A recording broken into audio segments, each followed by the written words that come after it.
네, 신부체험TV의 강재춘 원장입니다. 자, 오늘도 건강한 하루, 즐거운 하루 보내시고 계시죠? 자, 저희 채널은 항시 신부 온도를 유지함으로써 내 건강을 챙기자라는 채널입니다. 자, 오늘도 여러분들의 질문을 가지고 그 궁금증을 풀어봐 드리겠습니다. 자, 가려움증에 대한 문의네요. 48세 남성이고요. 안녕하세요. 올해 1월부터 피부가 가려워서 항사민 제제를 2일에 한 번씩 먹고 있고 병원에서는 피부 묘기증의 알레르기라고 말씀하였습니다. 자, 약을 안 먹으면 가려워서 일상생활 하기가 어렵고 한의원에서 약을 한 달 정도 먹어봤는데 조금도 진전이 없습니다. 몇 달은 먹어야 한다고는 하셨는데 주로 배와 목 주변이 가렵고 얼굴도 갑자기 생겼다가 시간이 지나면 사라지곤 합니다. 제가 약 먹는 것을 너무 싫어해서 참다 항사민 제제를 먹고 있는데 치료 방법은 있을까요? 라는 겁니다. 자, 대체적으로 가려움증이 생겨서 긁어서 염증이 난 사진들이죠. 뭐 가려움증만 치료하면 모든 피부병은 치료된다고 할 수 있습니다. 자, 근데 가려움증은 왜 생긴다고 그랬죠? 제가 모공이 다쳐서 생겼다고 그랬죠? 그런데 왜 항사민 제제를 먹으면은 왜 가려움증이 사라질까요? 제가 누누이 강조합니다. 항사민 제제는 전기밥솥의 코드를 뽑는 것과 같은 역할을 한다.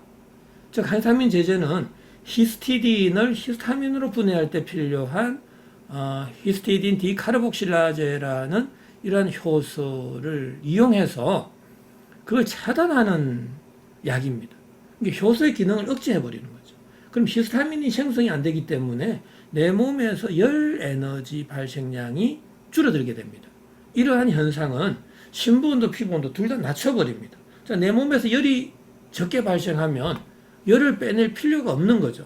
제가 가려움증의 정의를 제가 말씀을 드리고 있는데 가려움증이란 열 에너지를 방출하기 위한 본능적 행위다라고 제가 말씀드렸죠.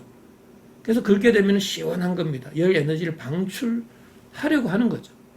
그런데 모공이 닫혀 있기 때문에 내 몸에서 원활하게 열이 방출이 안 되고 있다라는 증거죠.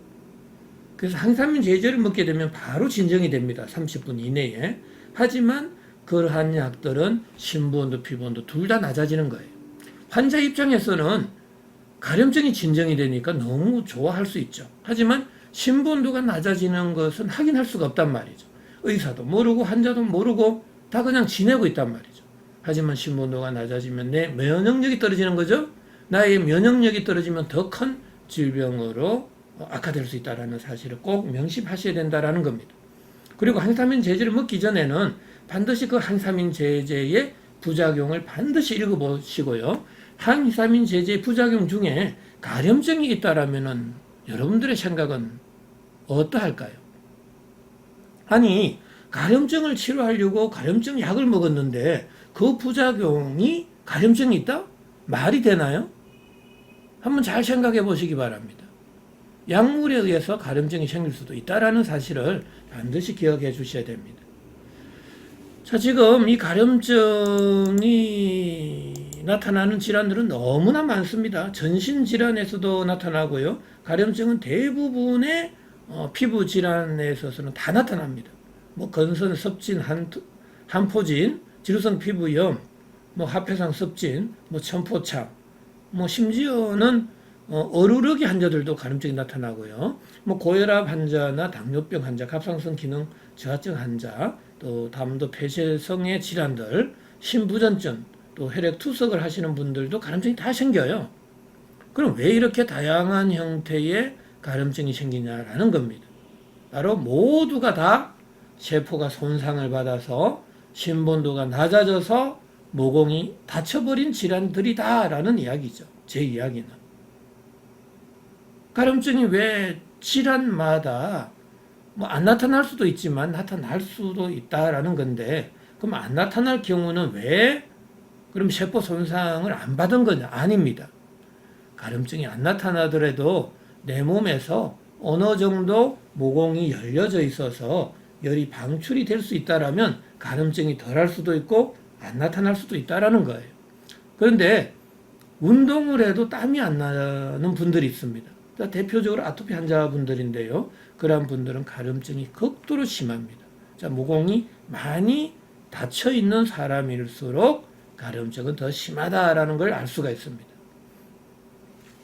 가려움증이 발생하는 부위는 관계가 없죠. 목이라든지 팔이라든지 뭐 겨드랑이 주변이라든지 자, 유방 주변, 등 주변 뭐 어느 곳이든 다 생길 수가 있고요. 자, 그렇게 되면은 피부가 색소 침착이 되고요. 또 그 다음에 피부가 딱딱해지는 경화 현상도 생깁니다.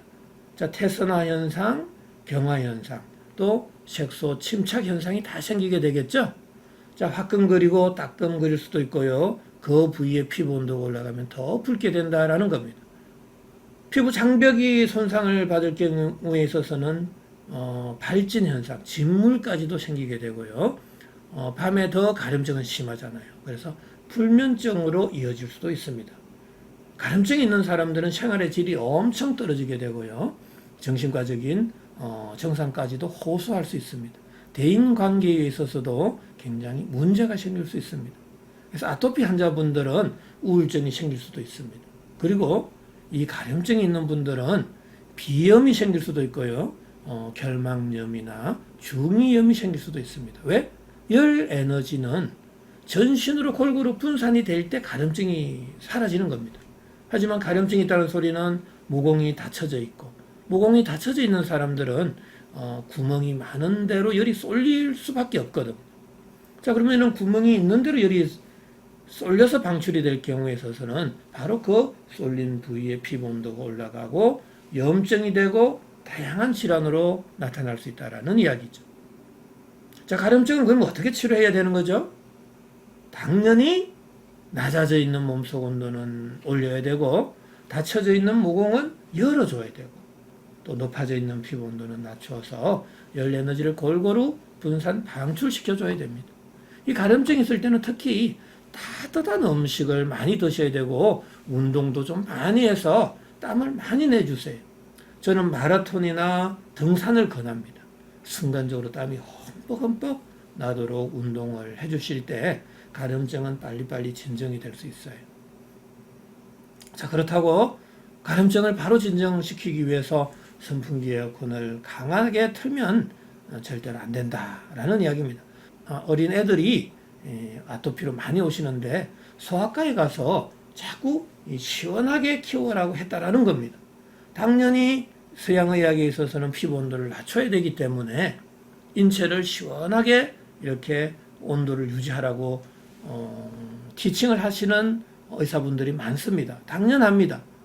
서양의학적 논리로는 왜 피부 온도만 낮아지면 가려움증은 진정됨을 알 수가 있거든요. 하지만 더 중요한 것은 이 심부 온도가 낮아져서는 절대로 안 된다라는 사실입니다. 그래서 저는 더 따뜻한 음식을 드셔야 되고, 더 운동을 해서 더 땀을 내주실 때 근본적인 가려움증 치료가 가능하다라는 거고요. 가려움증의 3대 치료 원칙은 꼭 기억하셔야 되겠죠? 반드시 심부 온도는 올려라, 피부 온도는 낮춰라, 모공을 열어줘야 됩니다. 자, 우리가 이 가려움증 치료 너무나 쉽습니다. 어렵게 생각하지 마시고 그 문제 푸는 원리와 방법을 알게 되면 어려운 수학 문제, 물리 문제도 쉽게 풀 수 있죠. 바로 질병도 마찬가지입니다. 정확하게 그 발생 원인이 무엇인지를 짚어낼 때 우리는 가려움증 치료 결코 어렵지 않다는 걸 알 수 있습니다. 자, 오늘도 가려움증에 대해서 여러분들과 함께 했는데요. 궁금증이 좀 해소될 수 있는 시간이 되었으면 좋겠습니다. 자, 오늘도 건강한 하루 되시기 바랍니다.